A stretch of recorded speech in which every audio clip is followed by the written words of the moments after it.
hope all of you are doing well. In this video, I'm going to teach you about the palatine tonsils, about the acute tonsillitis. So basically, we have the palatine. First of all, we should discuss the anatomy of the palatine tonsils to discuss further the concept of tonsillitis. So palatine tonsils are basically two in number. They are situated in the oropharynx between the anterior and posterior pillars. I'll show you its diagram to for your better understanding. So its medial wall has crypts and lateral wall contain capsule. Now let us discuss about the anatomy of the tonsillitis. I'm showing you the picture of the tonsils, how the tonsils look like. The tonsils are having the tonsil is having the lateral surface, it is its lateral surface, and medial surface. The medial surface is having the crypts, and the tonsil lie on the tonsillar fossa. I'll show you in the next diagram its anterior and posterior pillars, about its anterior and posterior pillar. Now its lateral surface is this. Its lateral surface is having the capsule, um, is covered by the capsule. This is the tonsillar capsule, as you can see, and the crypts, the medial surface covered by the crypts, and the largest crypts, largest crypt is called crypta magna. The first one is the largest crypt, and that is called the crypta magna. That is, magna means that it is the largest crypt. And then we have the structures that are making the bed of the tonsils. What are those structures? Those structures are, as you can see, moving laterally to the capsule, tonsillar capsule. We have peritonsillar vein, then we have pharyngobasilar fascia, then we have, let me change the color, then we have pharyngobasilar fascia, then we have, this is pharyngobasilar fascia, this is the peritonsillar vein, this is the capsule, peritonsillar vein, pharyngobasilar fascia. Then we have superior constrictor muscle, then we have buccopharyngeal fascia, then we have medial pterygoid muscles, we have the cranial nerve 9, that is the glossopharyngeal nerve. Here we have the facial artery, and we have the, these all are making the bed of the tonsil, these structures. If I am missing something, no, all these structures are making the bed of the tonsils. You have to remember all these structures in a sequence.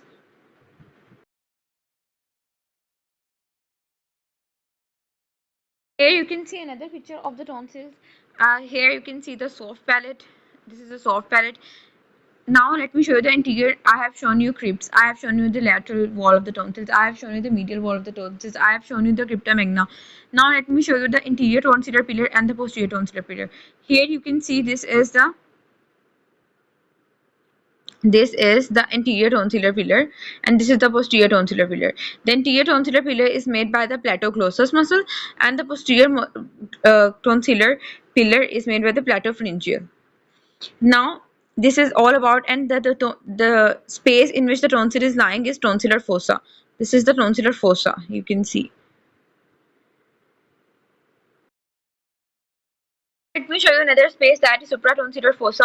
The tonsil is lying on the tonsillar fossa, and above it there is a supratonsillar fossa. There is space called supratonsillar fossa, and anterior to the tonsil there is another space, that is anterior tonsillar space. So we have two other spaces, that is supratonsillar fossa above the tonsils, and anterior to the tonsils we have the space, that is anterior tonsillar space. How we can define the supratonsillar fossa? That medial to the upper part of the tonsil, in its medial part, it is extending upwards and form and there will be formation of space, that is supratonsillar fossa.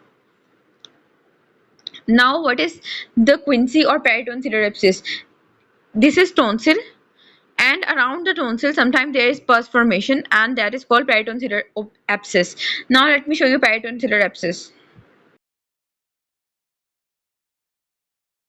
Peritonsillar abscess, here you can see that this is a normal anatomy of the tonsils. Palatine tonsil is lying here, and then there is the displaced and inflamed tonsillar pillar. Why? Because around the tonsil there is the formation of the abscess. Let me again show you that. Okay, so around the tonsil there is a formation of abscess. This is called peritonsillar abscess. Okay, this is the normal anatomy, that the uvula is in midline and soft palate, and there's a tonsil. There's no inflammation or no abscess formation around the tonsil. If there is inflammation or abscess formation around the tonsil, then this is called peritonsillar abscess, or it is also called quinsy. So this, and the uvula is placed deviated to one side in case of the quinsy or inflammation, or the inflamed, or in case of abscess formation around the tonsil, the uvula is displaced to another side. Show you the pictures of all the tonsillitis, clinical pictures of all the tonsillitis in detail. So first of all, we see this is acute parenchymatous tonsillitis. So it is acute parenchymatous tonsillitis. In acute parenchymatous tonsillitis, we see if the patient comes to you and is having sore throat or is having fever, difficulty in swallowing, all the symptoms of tonsillitis. So what we see on examination, what are the signs that you see on examination, and on the basis of sign we classify the tonsillitis in acute parenchymatous tonsillitis, acute follicular tonsillitis, acute membranous tonsillitis, and acute catarrhal tonsillitis. So what are the signs in acute parenchymatous tonsillitis? You see that there is hyperemia and there is edema of the tonsils, as you can see, and the tonsils are congested. This is the acute parenchymatous tonsillitis typical presentation, typical sign. Now moving forward, what is acute membranous tonsillitis? This is acute membranous tonsillitis. So what is acute membranous tonsillitis? You see the membrane formation over the tonsil. And how will you differentiate this membrane from diphtherial membrane? That this membrane, if we try to remove it, it doesn't bleed. So this is how we differentiate it from the diphtherial membrane. And one thing, that how will you differentiate it from Vincent angina? That in case of Vincent angina, the membrane formation occurs also, but when we remove the membrane, there is a formation of ulcer beneath the membrane. So this is acute membranous tonsillitis, in which there is membrane formation of the tonsils. We have discussed about acute parenchymatous tonsillitis and acute membranous tonsillitis. Let me show another picture of the tonsillitis. That is, you can see here the yellowish spot or pus formation over the tonsil. So this is basically acute follicular tonsillitis. If there is pus formation over the tonsils, that there are chances that there will be also pus formation or abscess formation around the tonsils, and this causes the uvula to deviate to other side and causes peritonsillar abscess. So it means that peritonsillar abscess occurs after the acute follicular tonsillitis, or the patient is having untreated acute follicular tonsillitis. Patient is having bacterial infection, streptococcus infection, and the patient is untreated, then it may progress to peritonsillar abscess or quinsy. Now let me show you another picture, and this is the last picture. This is acute catarrhal tonsillitis. So what is acute catarrhal tonsillitis? Is basically the patient is having pharyngitis. If we examine the pharynx, there will be inflammation of the pharynx and there will be inflammation of the tonsils also. So this is acute catarrhal tonsillitis. So far we have discussed about four things. Let me change the color.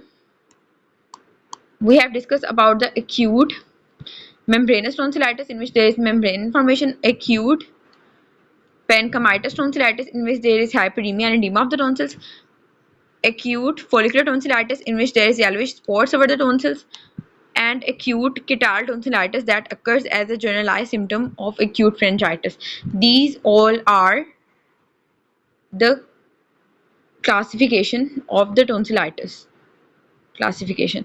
And acute follicular tonsillitis may causes the pus formation around the tonsils, that is peritonsillar abscess formation, and this is quinsy. So the quinsy and uvula is deviated to one side in case of quinsy formation. This is all about tonsillitis. As I have shown you that the tonsils in the if there is the hyperemia of the tonsils and the tonsils are enlarged, then it is acute periodontitis tonsillitis. If the tonsils are yellow or there is some pus formation or swollen, there is acute follicular tonsillitis. And if there is membrane formation over the tonsils, there is acute membranous tonsillitis, and that membrane can be easily wiped away. This point is differentiating it from the diphtheria, Corynebacterium diphtheria, in which the membrane doesn't wipe away easily and it bleeds when we try to wipe it off. And also there are diagnostic lymph nodes enlargement if you are having the acute tonsillitis. So I have told you that in acute follicular there are yellowish spots, like in acute catarrh there's a part of generalized pharyngitis that the patient is having a pharyngitis and tonsillitis both. And in acute periodontitis, I have told you there is hyperemia and enlargement of the tonsils, and in acute membranous tonsillitis there is a membrane formation over the tonsils. I have shown you all these pictures. Now, what is etiology? Etiology is in school going children. It occurs in sometimes adults. It is rare in infants and elderly above 50. Haemophilus influenza, it has microorganisms that such as streptococcus and Haemophilus influenza, etc. are involved. And now, what are the symptoms of the tonsillitis? Symptoms are sore throat, difficulty in swallowing, fever. The patient is complaining of sore throat. The patient is having the fever. And the patient is has difficulty in swallowing. The patient is having earache or acute otitis media. The infection can spread to the ear also and causes acute otitis media if there is bacterial infection. And there are constitution symptoms. And when we examine the tonsils, we see the signs that the tonsils are congested. They are enlarged. If there is acute membranous tonsillitis, we can see the membrane over the tonsils. If there is acute follicular tonsillitis, we see yellowish spots on the tonsils. If or pus formation in the tonsils. If there is acute periodontitis tonsillitis, we simply see hyperemia and edema of the tonsils. And if we see simple pharyngitis, in the case if there is acute catarrhal tonsillitis. So what are these are the symptom signs that we see after the patient is having the following symptoms. So basically patient come to you with the sore throat and the fever, and the most commonest cause of the tonsillitis is bacterial etiology. Streptococcus is the cause. The treatment is bed rest. We give analgesics to the patients or paracetamol or aspirin. We give antimicrobial therapy, penicillin or erythromycin for 7 to 10 days, and that is the treatment of the acute tonsillitis. And that is all about tonsillitis. That how we treat the patient. We give antibiotics to the patient because it is having the bacterial etiology, and we give analgesics to the patients. Now moving forward, that what is we give erythromycin 7 to 10 days. Okay, penicillin erythromycin for 7 to 10 days. Compared to the complications, it may cause cervical abscesses, chronic tonsillitis, peritonsillar abscess, that is quinsy, that is the formation of the pus in the peritonsillar space, the space around the tonsils, and parapharyngeal abscess, that is around the pharynx. There is a parapharyngeal abscess formation, and there is rheumatic fever. If the tonsillitis is not treated, there is streptococcus infection, then this infection can spread to the heart and causes rheumatic fever, and also to the kidneys and causes glomerulonephritis. So these are also complications. And bacterial endocarditis, valvular nephritis, or differential diagnosis of membrane of the tonsils. What are the DDs of the tonsils? Membranous tonsils, tonsillitis, other pathogenic organisms also called that produces pus, also called the membrane formation. Diphtheria, if there is membrane formation, then there is also in case of diphtheria there is also the membrane formation, but this membrane will bleed when we try to remove it or wipe it off. Or Vincent angina, a membrane removal. On the removal of membrane, we see an ulcer in the Vincent angina. In infectious mononucleosis, tonsils are enlarged, congested, lymph nodes are also enlarged. Paul Bunner test. Tonsils are enlarged, congested lymph node. Enlargement, Paul Bunner monotest. We do the Paul Bunner monotest. What is the Paul Bunner monotest in case of infection mononucleosis? I will tell you. Paul Bunner monotest. Paul Bunner monotest is basically in it we take the patient's serum and to detect the heterophil antibodies basically. we take the antibodies, and we take the RBC of the sheep. If the hydrophil antibodies are present in case of the infectious mononucleosis, there will be agglutination of the RBCs of the sheep, and this confirm that the patient is having the infectious mononucleosis. So we perform the Paul Bunner monotest in case of the infectious mononucleosis. If the patient is having A granulocytosis, there will be low leukocyte count and high hydrophil antibodies. Okay. And these are the DDs. What how we diagnose the patient of acute tonsillitis? We take the history, we do the physical examination, we do the total TLC count to rule out a granulocytosis, to rule out infectious mononucleosis.